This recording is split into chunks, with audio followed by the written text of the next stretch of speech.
Nagpahayag ng kanyang buong suporta si Police Brigadier General Rodrigo Maranan para sa mga komunidad na nasalanta ng bagyo at tiniyak ang tuloy-tuloy na ayuda at pagtulong sa mga apektadong pamilya. Nakatutok dyan si Patrolwoman Flora May Azares. Matapos ang paghagupit ni Bagyong Tino sa bahagi ng Cebu, agad na pinakilos ni Police Brigadier General Rodrigo A. Maranan, Regional Director ng Pro-7, ang mga tauhan ng Police Regional Office 7 upang tumulong sa mga apektadong komunidad.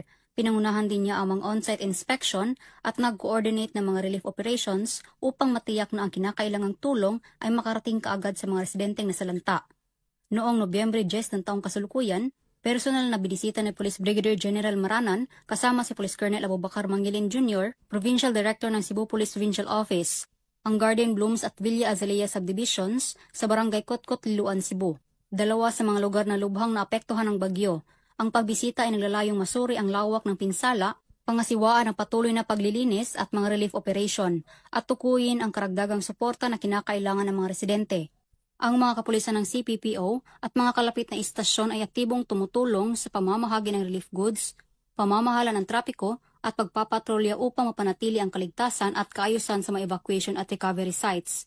Nagdagdag tayo ng search team sa lugar at tayo ay nakipag-ugnayan na rin sa Philippine Coast Guard at nagbigay ng dalawang additional na search dog ang Philippine Coast Guard. Ngayon din tayo ay naka-request ng additional isang search dog pa sa EOD K9 sa Camp Crame. Para mapabilis yung ginagawa nating paghahanap doon sa marami pa nating nawawalang mga kababayan.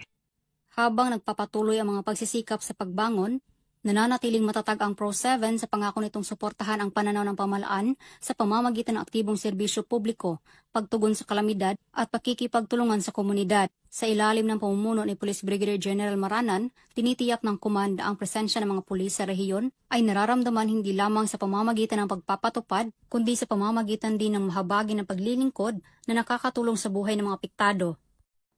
Mula dito sa Central Visayas, ako ay inyong Police News Network Correspondent, Patrolwoman Flora May Azares, alagad ng batas, tagataguyod ng Balitang Pulis.